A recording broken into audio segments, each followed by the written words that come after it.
Hello guys. शुरू हो गया वेल्डर धमाका। वेल्डर के प्रीवियस ईयर क्वेश्चन। ठीक है गाइस। इंडिया लर्निंग प्लेटफॉर्म में आपका स्वागत है। इंडिया लर्निंग प्लेटफॉर्म को सब्सक्राइब करें, लाइक करें और ज़्यादा से ज़्यादा शेयर करें। प्रीवियस ईयर क्वेश्चन चलिए शुरू करते हैं। क्वेश्चन नंबर 1, धातु जोड़ बनाने की मुख्य कितनी विधियां हैं? धातु के जोड़ बनाने की मुख्य कितनी विधियां हैं? कितनी विधियां हैं? 3 विधियां हैं। Option number C. धातु के जोड़ बनाने की मुख्य 3 विधियों का चुनाव किया जाता है।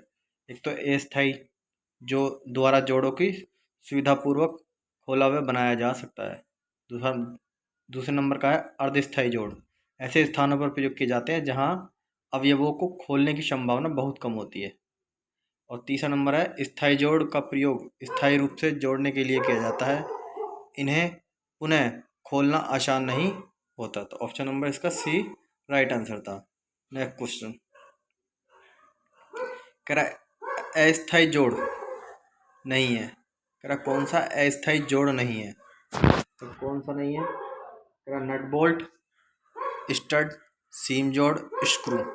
तो कौन सा नहीं है? स्टड भी, स्क्रू भी, नट बोल्ट, ये कौन से अस्थायी जोड़ है? कौन सा अस्थायी जोड़ नहीं है? सीम जोड़। ऑप्शन नंबर सी इसका राइट आंसर होगा। कह रहा सीम जोड़ अस्थायी जोड़ नहीं है। सीम जोड़ एक अर्धस्थायी जोड़ है। सीम जोड़ के द्वारा धातु की बारीक पतली सीटों एवं चादरों के द्वारा बनी धातुओं को जोड़ा जाता है। धातु की बारीक एवं पतली सीटों तथा चादरों के किनारे को मोड़कर जोड़ बनाने की प्रक्रिया सीमिंग कहलाती है।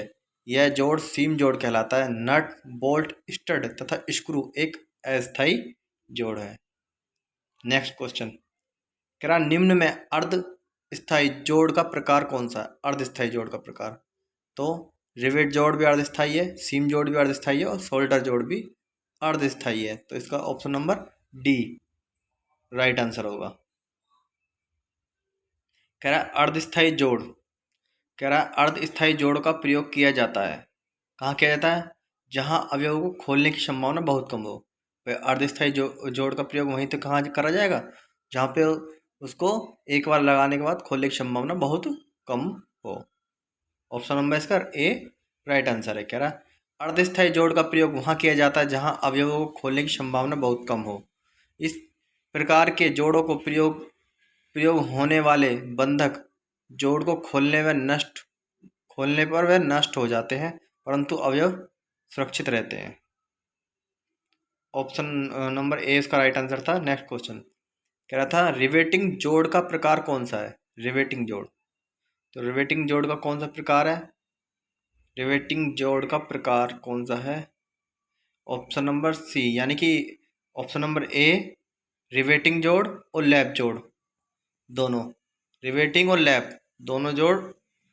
रिवेटिंग जोड़ का प्रकार लैप जोड़ तथा बट जोड़ है। रिवेटिंग जोड़ का प्रकार कौन सा है? लैप जोड़ और बट जोड़ है। कह रहा है लैप जोड़ द्वारा जोड़े जाने वाली चादरों को सिरों को एक के ऊपर एक रखकर रिवेटिंग की जाती है। बट जोड़ में रिवेटिंग के लिए अलग से प्लेट लगाई जाती है। इसमें जोड़े जाने वाली चादरों को आपस में मिलाकर उनके ऊपर इस प्लेट को रखकर किया जाता है। कह रहा है नेक्स्ट क्वेश्चन है जोड़ी जाने वाली प्लेटों को एक दूसरे के ऊपर लगाकर जोड़कर लगाने को कहते हैं, क्या कहते हैं? लैप जोड़ कहते हैं। क्या कहते हैं? लैप जोड़ कहते हैं। लैप जोड़ में जोड़ी जाने वाली प्लेटों को एक दूसरे के ऊपर लगाकर जोड़ लगाया जाता है। लैप जोड़ को मजबूत बनाने के लिए इसमें अलग से प्लेट न लगाकर रिवेट को एक या एक से अधिक पंक्तियों में लगाया जाता है। ऑप्शन नंबर 20 का राइट आंसर होगा। कह रहा है बट जोड़ में किनारे की स्थिति होती है। बट जोड़ में किनारे की स्थिति होती है। कैसी होती है? आमने सामने होती है। बट जोड़ में किनारे की स्थिति कैसे होती है? आमने सामने होती है। बट जोड़ में किनारे की स्थिति आमने सामने होती है। बट जोड़ में मजबूती प्रदान करने के लिए रिवेट्स को पत्तियों में लगाया जाता है। सिंगल स्टेप बट जोड़ या डबल स्टेप बट जोड़। नेक्स्ट क्वेश्चन है, निम्न में से लैब जोड़ का लाभ क्या है? लैब जोड़ का लाभ कह रहा है इनमें किनारों की तैयार नहीं किए जाते। लैब जोड़ में क्या है? इनमें किनारों की तैयारी नहीं की जाती। तो ऑप्शन नंबर इसका ए राइट आंसर था। कह रहा लैब जोड़ का लाभ यह है कि इसमें किनारों की तैयारी नहीं की जाती। लैब जोड़ निम्न पत्तियों में लगाई जाती है। निम्न पत्तियों में लगाई जाती है, जैसे single strap, double strap, chain strap या zig zag strap. Next question है, इस विधि में धातु की बारीक या पतली सीटों या चादरों के द्वारा तरह बनी वस्तुओं के तरह बनाकर जोड़ा जाता है। यह कथन निम्न में से किसमें संबंधित है? किसमें? सीम जोड़ में है। कह रहा किस विधि में धातु के बारीक पतली सीटों या चादरों के द्वारा बनी वस्तुओं को तह बनाकर जोड़ा जाता है। यह कथन निम्न में से किसमें संबंधित है? किसमें जोड़ा जाता है? सीम जोड़। कह रहा सीम जोड़ विधि में धातु की बारीक पतली सीटों या चादरों के द्वारा बनी वस्तुओं को तह बनाकर जोड़ा जाता है। सामान्य संदूकों, टबों एवं बर्तनों में सीमिंग द्वारा ही जोड़ लगाया जाता है। कह रहा संदूक व बर्तनों में निम्न में से किस प्रकार के जोड़ बनाए जाते हैं? तो क्या आंसर है इसका? अभी बना चेक किया था, सीम वेल्डिंग। तो क्या कह रहा था? सीम जोड़। संदूक एवं बर्तनों में सीम जोड़ द्वारा ही जोड़ बनाए जाते हैं। सही प्रकार से लगाए गए जोड़ में से ही कोई एक तरल पदार्थ लीक नहीं होता। कह रहा संदूक और बर्तनों में जो सीम जोड़ द्वारा जोड़ बनाए जाते हैं, सही प्रकार से लगाए गए जोड़ में कोई भी तरल पदार्थ यानी कि लिक्विड लीक नहीं होता। ऑप्शन नंबर बी इसका राइट आंसर था। तो कह रहा है निम्न में से किस संयोग से सोल्डर बनाया जाता है? सोल्डर के टिन एंटीमनी होती है सोल्डर में, राइट है। टिन सिल्वर होती है, ये भी होता है। टिन जिंक होता है, ये भी होता है। तो ऑप्शन नंबर डी इसका राइट आंसर है। क्या कह रहा है? टिन एंटीमनी, टिन सिल्वर तथा टिन जिंक के सहयोग से सोल्डर बनाया जाता है। सोल्डर दो प्रकार के होते हैं, नरम सोल्डर होता है और एक कठोर सोल्डर होता है। नरम सोल्डर पतली सीटों को जोड़ने के लिए किया जाता है तथा कठोर सोल्डर मोटी सीटों को जोड़ने के लिए किया जाता है। कह रहा सोल्डर का गलनांक कम करने के लिए किस धातु को मिलाया जाता है? सोल्डर के गलनांक को कम करने के लिए किसका मिलाया जाता है? बिस्मथ मिलाया जाता है। बिस्मथ मिलाया जाता है। सोल्डर के गलनांक को कम करने के लिए कौन सी धातु मिलाई जाती है? न टीन, न लेड, न लोहा, बिस्मथ। तो सोल्डर के गलनांक को कम करने के लिए बिस्मथ और एंटीमनी धातु को मिलाया जाता है। बिस्मथ और एंटीमनी धातु को मिलाने से गलनांक घटकर 96 डिग्री सेल्सियस तक पहुंच जाता है। कह रहा है सोल्डर का गलनांक अधिक करने के लिए किस धातु को मिलाया जाता है? तो अधिक करने के लिए किसको मिलाया? एंटीमनी को मिलाया जाता है।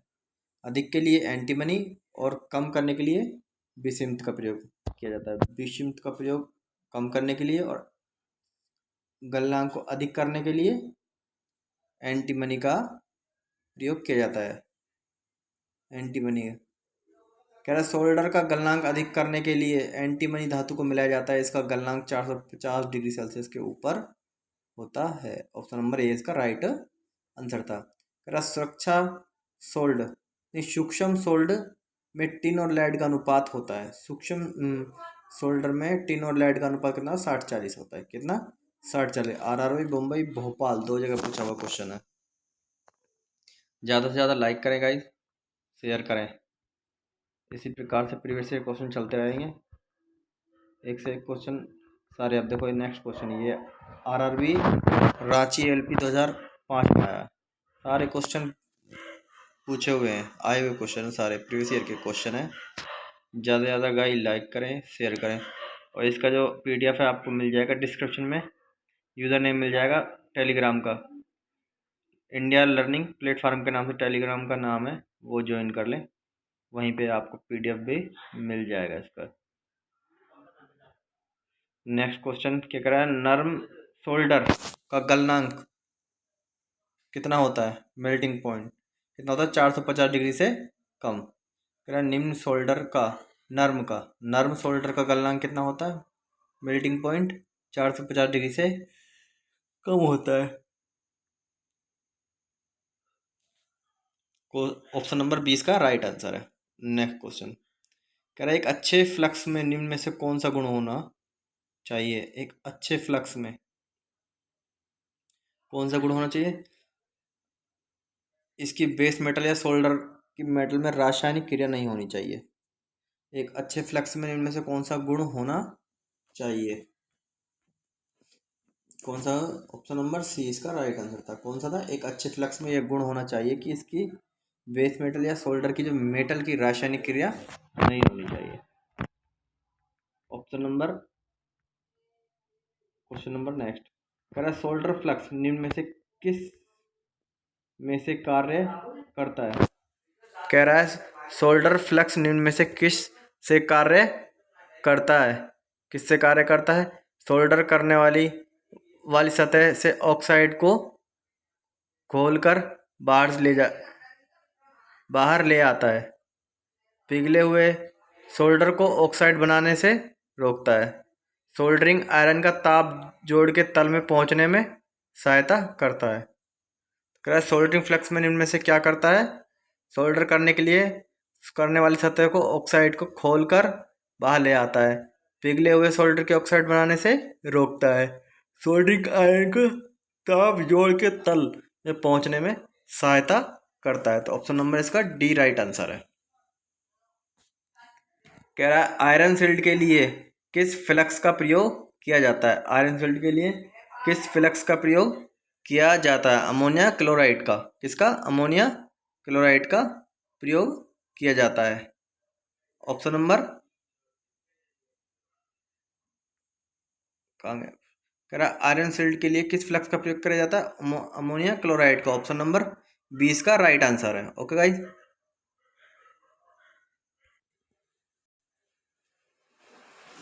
नेक्स्ट क्वेश्चन कह रहा है सोल्डरिंग के दौरान फ्लक्स का कार्य है। सोल्डरिंग के दौरान फ्लक्स का कार्य है। सोल्डरिंग के दौरान फ्लक्स का क्या है। जंग रोकना, गीली सतह उपलब्ध कराना, सोल्डर में रुद्धता को कम करना और सोल्डरिंग सतह से ऑक्साइड को हटाना। तो सोल्डरिंग का कार्य क्या है फ्लक्स का। सोल्डरिंग सतह से ऑक्साइड को हटाना। ऑप्शन नंबर डी इसका राइट आंसर है। कह रहा है सोल्डरिंग के दौरान फ्लक्स निम्न कार्य होते हैं। सोल्डरिंग सतह से ऑक्साइड को हटाना, पिघले सोल्डर के पृष्ठ तनाव को कम करना और जोड़े जाने वाली धातु का ऑक्सीकरण से बचाना। कह रहा है पिघले सोल्डर के पृष्ठ तनाव को कम करना। कह रहा है सोल्डर का हेड कॉपर का बना होता है क्योंकि सोल्डर का हेड कॉपर का बना होता है क्योंकि वह ऊष्मा का अच्छा चालक होता है। सोल्डर का हेड कॉपर क्यों बनाया जाता है क्योंकि वह ऊष्मा का अच्छा चालक होता है। सबसे अच्छा चालक होता है चांदी, लेकिन चांदी कॉस्टली होती है। चांदी के बाद क्या आता है कॉपर और फिर क्या आता है कॉपर के बाद एल्युमिनियम। कह रहा है सोल्डर के हेड वो कॉपर का बना होता है क्योंकि वह ऊष्मा का अच्छा चालक होता है। सोल्डरिंग अथवा ब्रेजिंग में फिलर धातु को पिघलाकर जोड़े जाने वाली सतहों के मध्य फैलाया जाता है। यह फिलर धातु को सोल्डर कहते हैं। सोल्डर साधारण शीशा तथा टिन अथवा तांबे चांदी को मिलकर बनाया जाता है। सोल्डर किसका बना होता है। शीशा तथा टिन तथा तांबे चांदी का मिलाकर बनाया जाता है। कह रहा है चित्र में प्रदर्शित सोल्डरिंग आयरन का नाम क्या है। तो ये क्या है इलेक्ट्रिक हीटिंग सोल्डरिंग आयरन है। ये चित्र जो दिख रहा है गाइस ये क्या है। ये जो दिख रहा है क्या है ये है इलेक्ट्रिक हीटिंग सोल्डरिंग आयरन। ठीक है गाइस। ऑप्शन नंबर इसका राइट आंसर था।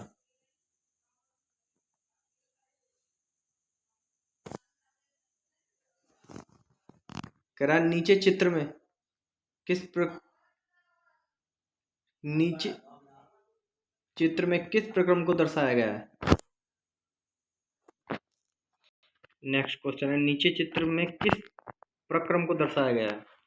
तो किसको दर्शाया है ब्लो लैम्प टॉर्च सोल्डरिंग। क्या है ये ब्लो लैम्प टॉर्च सोल्डरिंग है। ऑप्शन नंबर इसका ए राइट आंसर है। गाइस ध्यान से देख ले चित्र वाले क्वेश्चन आ सकते हैं। ये देखो ये क्या है blow lamp torch soldering.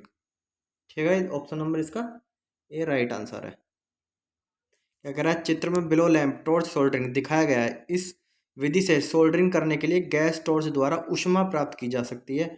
Torch के द्वारा जॉब को बहुत तेजी से गर्म किया जा सकता है। और सोल्डरिंग लैंप टॉर्च विधि का प्रयोग बहुत बड़े व भारी भरकम जॉब को सोल्डरिंग करने बिजली की सप्लाई के लिए किया जाता है। कह रहा कभी कभी सोल्डरिंग कह रहा कभी कभी सोल्डर के पूर्ण रूप से गर्म होने पर भी यह कॉपर पर नहीं चिपकता। यह इस समस्या को दूर करने के लिए क्या कदम उठाना चाहिए? तो क्या कदम उठाना चाहिए? बिट को साफ करना चाहिए। क्या करना चाहिए? बिट को साफ कर लेना चाहिए। कह रहा है जोड़ी जाने वाली सतहों को उनके वास्तविक रूप से सुरक्षित करने के लिए इनमें से कौन सी विधि अपनानी चाहिए?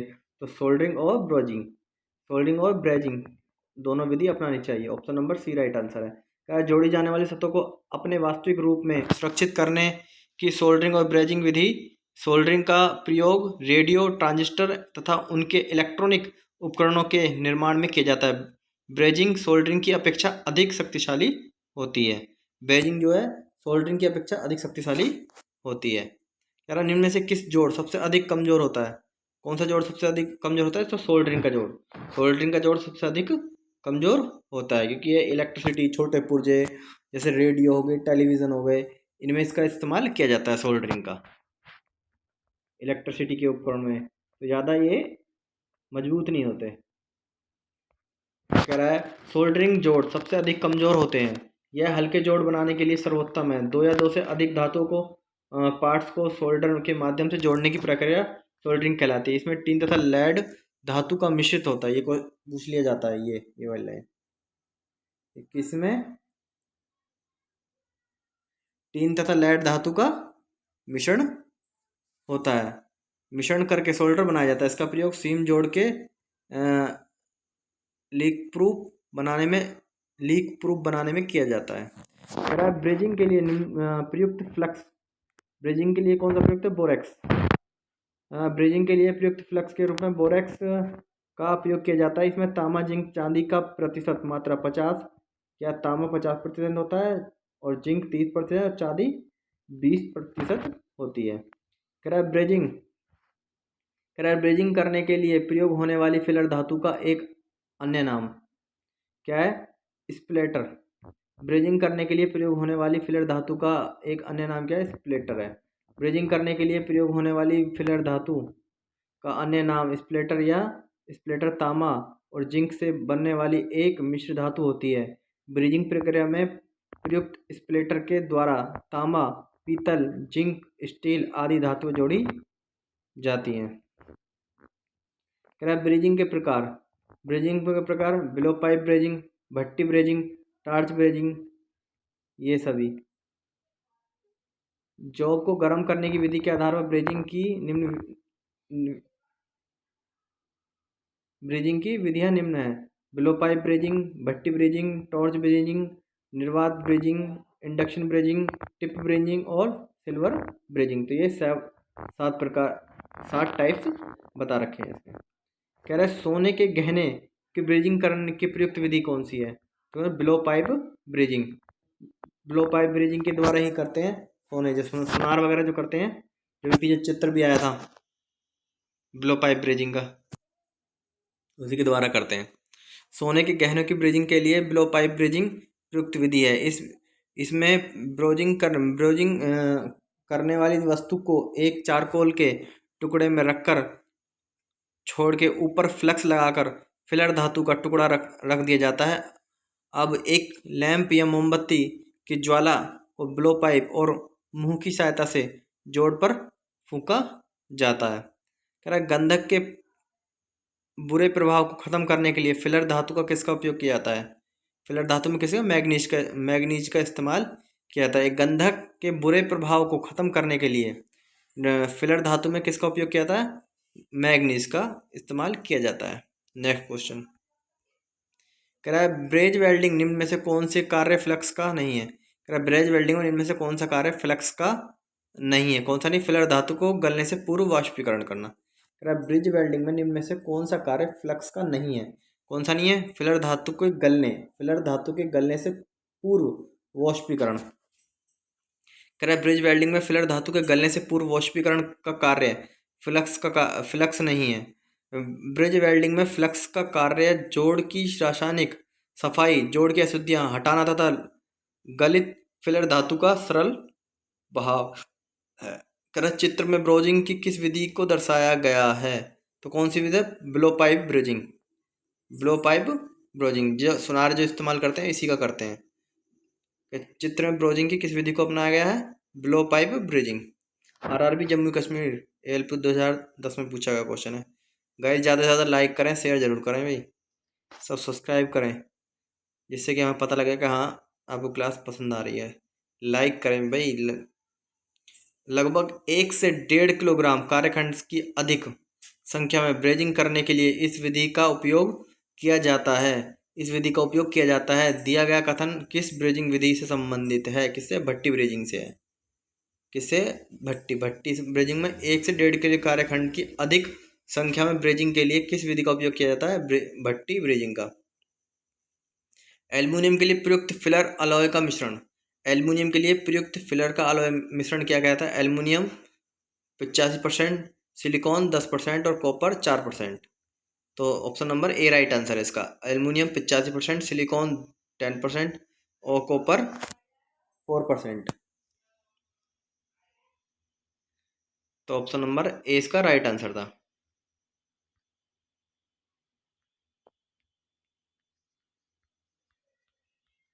नेक्स्ट क्वेश्चन कह रहा है स्टील के लिए प्रयुक्त फिलर अलॉय में धातुओं का मिश्रण है। कह रहा स्टील के लिए प्रयुक्त फिलर अलॉय में धातु का मिश्रण है कॉपर और जिंक। क्या है? कॉपर और जिंक। स्टील के लिए प्रयुक्त फिलर अलॉय में धातुओं का मिश्रण कॉपर और जिंक है। कह रहा निम्न में से किस वेल्डिंग में फिलर धातु का प्रयोग नहीं किया जाता? कह रहा है निम्न में से किस वेल्डिंग में फिलर धातु का प्रयोग नहीं किया जाता? किसका नहीं किया जाता? दाब वेल्डिंग का। ऑप्शन नंबर ए इसका राइट आंसर है। कह रहा निम्न में से कौन सा वेल्डिंग जोड़ का प्रकार है? कह रहा निम्न में से कौन सा वेल्डिंग जोड़ का प्रकार है? बट जोड़, लैप जोड़ और कॉर्नर जोड़, ये सब जोड़ के ही प्रकार हैं। तो ऑप्शन नंबर डी इसका राइट आंसर होगा। क्या कह रहा है? बट जोड़, लैप जोड़, कॉर्नर जोड़ और टी जोड़, एज जोड़ वेल्डिंग जोड़ के प्रकार हैं। बट जोड़ जोड़े जाने वाली किनारों को आमने सामने रखकर करा जाता है। लैप जोड़ जोड़े जाने वाली प्लेटों को एक दूसरे के ऊपर रखकर लगाकर जोड़ा जाता है। और कॉर्नर जोड़ दो प्लेटों के किनारों के आमने सामने स्थान पर किसी कोण पर आपस में मिलाकर वेल्ड किया जाता है। कह रहा डबल वी बट जोड़ का प्रयोग डैश से मोटी प्लेटों की वेल्डिंग में होता है। कितना? 16 से मोटी प्लेटों की। डबल वी बट जोड़ का प्रयोग 16 से मोटी प्लेटों की वेल्डिंग में होता है। RRB Ranchi ALP 2005। कह रहा डबल वी बट जोड़ का प्रयोग 16 से मोटी प्लेटों की वेल्डिंग में होता है। इस जोड़ में प्लेटों के एक एक सिरे को दोनों तरफ से बेवल बेवल बनाया जाता है। जब इन प्लेटों में स्पर्श कराया जाता है कि ऊपर से नीचे दोनों तरफ वी आकार बन जाता है। यह जोड़ अन्य जोड़ों की अपेक्षा अधिक मजबूत होता है। कह रहा जोड़ लगाने वाली प्लेटें, जोड़ लगाने वाली प्लेटों को एक दूसरे के ऊपर लगाकर जोड़ लगाने को कहते हैं। क्या कहते हैं? लैप जोड़। क्या कहते हैं? लैप जोड़। क्या कह रहा है? वेल्डिंग के किस जोड़ में जोड़े जाने वाले किनारे आमने सामने रखे जाते हैं? आमने सामने किस में रखे जाते हैं? आमने सामने रखे जाते हैं। आमने सामने रखे जाते हैं। तो किस में रखे जाते हैं? बट जोड़ में। बट जोड़ वेल्डिंग में जोड़े जाने वाले किनारे आमने सामने रखे जाते हैं। इसमें किनारे की एक किनारों की तैयारी करके मजबूत वेल्ड जोड़ बनाए जाते हैं। 3 तक की प्लेटों को एक ओर से और 3 से 5 तक की प्लेटों को दोनों ओर से वेल्ड किया जाता है। कह रहा है निम्न चित्र द्वारा किस प्रकार के वेल्ड जोड़ को दर्शाया गया है? तो कौन से है? लैप जोड़ है ये। तो ये कौन सा जोड़ है? लैप जोड़ है गाइस। कौन सा? लैप जोड़। कह रहा निम्न में से किस चित्र द्वारा स्क्वायर बट जोड़ को पहचाना जाता है? कह रहा निम्न में से किस चित्र को स्क्वायर बट द्वारा पहचाना जाता है? स्क्वायर बट जोड़ द्वारा कौन सा पहचाना जाता है? ये वाला। कौन सा? ऑप्शन नंबर सी इसका राइट आंसर है। कौन सा? ऑप्शन नंबर इसका सी राइट आंसर है। आरआरबी मुजफ्फरपुर। कह रहा है चित्र में प्रदर्शित विकल्प सी स्क्वायर बट जोड़ दिखाया गया है। इस जोड़ में वेल्डिंग की जाने वाली प्लेटों के दोनों सिरों को एक दूसरे से 3 mm की दूरी पर रखकर समतल स्थिति में वेल्ड किया जाता है। इस जोड़ का प्रयोग 4.5 mm तक की मोटी प्लेटों को जोड़ने में किया जाता है। कह रहा है टी फ्लैट जोड़ के उदासीन कक्ष के समीप वेल्ड करने से निम्न प्रभाव को कम करने में सहायता मिलती है। किसमें सहायता मिलती है? जोड़ पर सिकुड़न बल पर। कह रहा टी फ्लैट जोड़ के उदासीन अक्ष के समीप वेल्ड करने से निम्न के प्रभाव को कम करने में सहायता मिलती है। कौन है? जोड़ पर सिकुड़न बल। नेक्स्ट क्वेश्चन कह रहा आर्क वेल्डिंग बट जोड़ में किस प्रकार की तैयारी उचित होती है? आर्क वेल्डिंग बट जोड़ में किस प्रकार की तैयारी उचित होती है? तो कौन सी प्रकार की तैयारी उचित होती है? ये ऑप्शन नंबर इसका डी राइट आंसर है, ये वाला।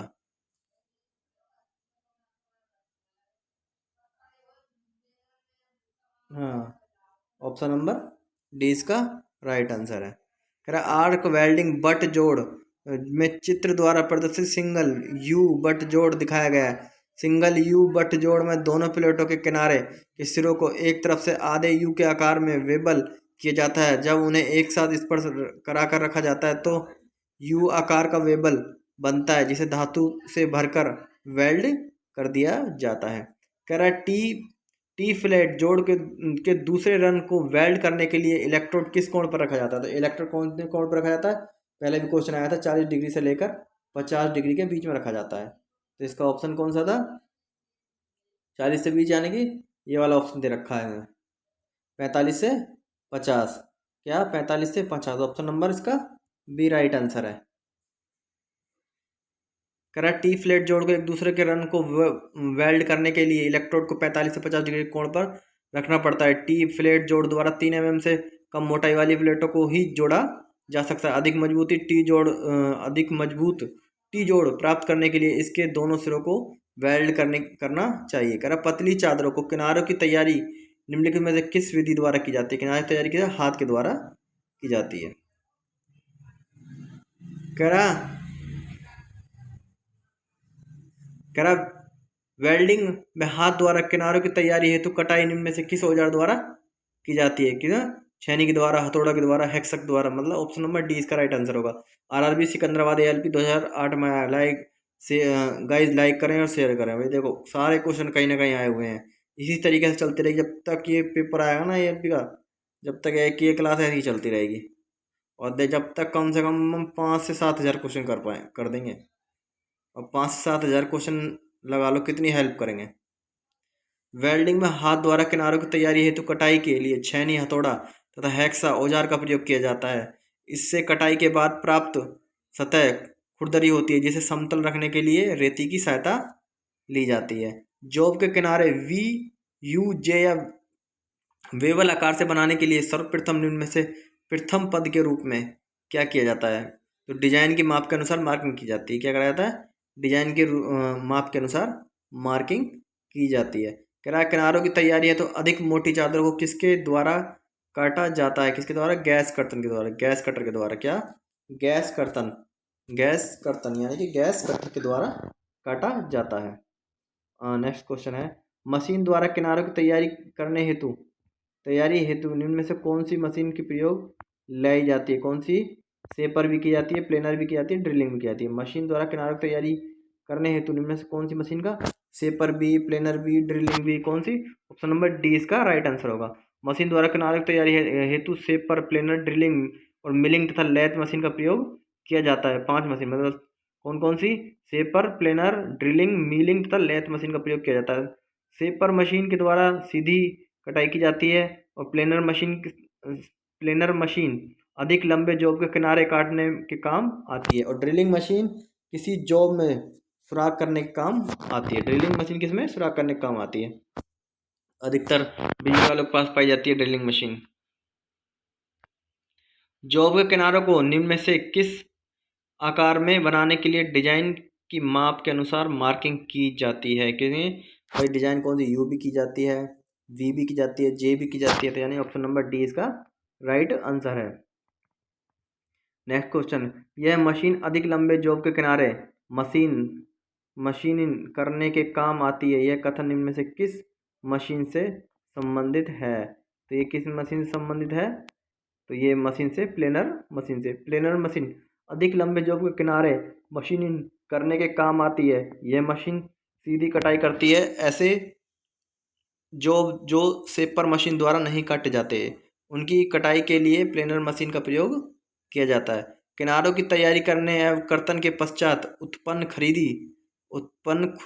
खुरदरी किनारों की तैयारी करने के पश्चात उत्पन्न खुरदरी सतह निम्न में से किसके द्वारा समतल की जाती है? तो किसके द्वारा की जाती है? बस उसको प्लेन करने के लिए रेती का काम आता है, जिसको फाइल बोलते हैं इंग्लिश में। किनारों की तैयारी करने के पश्चात उत्पन्न खुरदरी सतहों की रेती द्वारा समतल किया जाता है। किनारे की तैयारी करने हेतु निम्न सतह औजारों का प्रयोग किया जाता है। कौन सा? स्टील रूल हो गया, डिवाइडर हो गया, ट्राई स्क्वायर हो गया, सेंटर पंच हो गया, पेच हो गया, बेंच वाइस हो गया और हथौड़ा हो गया। तो कह रहा पाइप वेल्ड करने के लिए किनारे तैयार किए जाते हैं। निम्न में से किस मशीन का प्रयोग इस कार्य के लिए किया जाता है? तो कौन सी? लेथ मशीन का प्रयोग किया जाता है। लेथ मशीन पर पाइप वेल्ड करने के लिए किनारे तैयार किए जाते हैं। लेथ मशीन में गोल घुमाता हुआ चक होता है, जिस पर जॉब को गोल घुमाकर उसे किनारे वी, यू, जी, वी या यू या टी या वेबल आकार में मशीनिंग किया जाता है। कह रहा छोटी लंबाई की प्लेटों के किनारों की तैयारी डैश प्रयोग की जाती है। तो छोटे मशीनों की जो लंबाई की प्लेटों की किनारे वो किस में तैयार किए जाते हैं? सेपर मशीन में। किसमें? सेपर मशीन में। छोटी लंबाई के प्लेटों के किनारे शेपर मशीन में तैयार किए जाते हैं। ऑप्शन नंबर 20 का राइट आंसर होगा। कह रहा मिलिंग मशीन का प्रयोग किया जाता है। मिलिंग मशीन का प्रयोग किया जाता है किसमें? फर्म टूल प्रयोग करके यू या जे प्रोफाइल के किनारों तैयार करने के लिए। जो मिलिंग मशीन का प्रयोग कहाँ किया जाता है? फर्म टूल प्रयोग करके यू या जे आकार की प्रोफाइलों के किनारे तैयार किए जाते हैं। किससे? मिलिंग मशीन से किए जाते हैं। कह रहा मिलिंग मशीन का प्रयोग फर्म टूल का प्रयोग करके यू या जे प्रोफाइल के किनारे तैयार करने के लिए किया जाता है। इसमें गोल घुमाते हुए कटर के द्वारा मशीनिंग की जाती है। इसके लिए जॉब को मार्किंग के पश्चात चक या टेबल में नट व बोल्ट से कस दिया जाता है। कह रहा निम्न में से किस जोड़ के किनारों की तैयारी आवश्यक नहीं है? पर निम्न में से किस जोड़ के में जो किनारों की तैयारी आवश्यक नहीं है? पर सिंगल बट जोड़, डबल बट जोड़ और क्या स्क्वायर बट जोड़ और डबल वेबल बट जोड़। तो इसका ऑप्शन नंबर डी इसका राइट आंसर होगा, डबल वेबल बट जोड़। क्या निम्न में से किस जोड़ में किनारों की तैयारी आवश्यक नहीं है? सिंगल बट में होती है, डबल बट में भी किनारे तैयार करें, स्क्वायर बट में भी होते हैं, लेकिन डबल वेबल बट जोड़ में किनारों को की आवश्यकता नहीं होती। ऑप्शन नंबर इसका राइट आंसर होगा।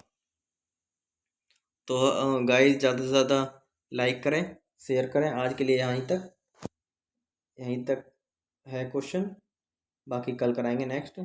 लाइक करें, शेयर करें। ये सारे क्वेश्चन ALP CBT 2 में बहुत हेल्प करेंगे।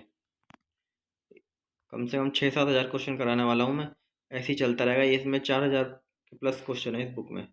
ये ख़त्म हो जाएगी, फिर नेक्स्ट चलेगी दूसरी बुक, इसी तरीके से चलती रहेगी। ठीक है। और गाइस इसका जो PDF है डिस्क्रिप्शन में यूज़र ID और टेलीग्राम का नेम मिल जाएगा। वही है इंडिया लर्निंग प्लेटफॉर्म के नाम से टेलीग्राम चैनल है, उसको ज्वाइन कर लो। वहाँ से मिल जाएगा PDF, डेली का डेली PDF मिल जाएगा। जैसे जैसे क्लास होती रहेंगी वैसे वैसे PDF उसमें डाल दिया जाएगा। वहाँ से अपना PDF डाउनलोड कर लो और दोबारा एक बार रिवाइज़ कर ले। ठीक है गाइस, तो आज के लिए यहीं तक रहेगा। भाई ज़्यादा से ज़्यादा लाइक करें और शेयर करें। लाइक करेंगे जब भी हमें ऊर्जा मिलती है। लाइक से होता कुछ नहीं है भाई। हम बना रहे हैं वीडियो, हमें पता लगता है कि चलो आपको अच्छी लग रही है वीडियो, हमें भी थोड़ी एनर्जी मिलती है। ठीक है गाइस, जय हिंद साथियों, चलते हैं आज के लिए।